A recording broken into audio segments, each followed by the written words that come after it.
would you like me to recognize her? Yes, please. Okay. Thank you, Board. For the next agenda item, I just wanted to propose, I think it relates to the previous agenda item, but also the current in terms of procedures. So I just wanted to propose that in your guidelines, and as a board, you clarify the instructions and procedures on how often you will hold public meetings and how the public will be notified of these meetings. I did find your materials very helpful and smooth process today, so I really appreciate that.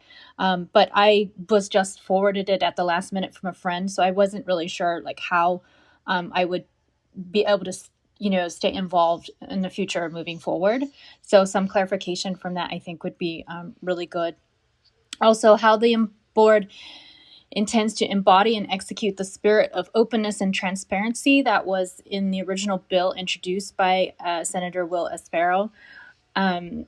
Just some more language on that so that it's not becoming, so that the independent nature of your board is clear and explicit.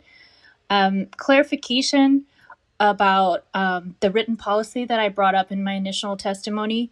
So, where requiring the HPD produce a written policy if they have one, and how it will be made available to the public as well.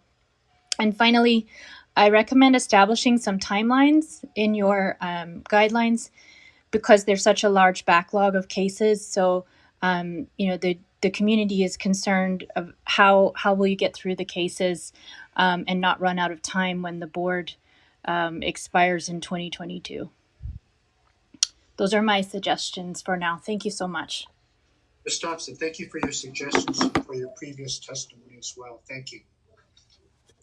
Any other public requests for comments, Mr. Jacob?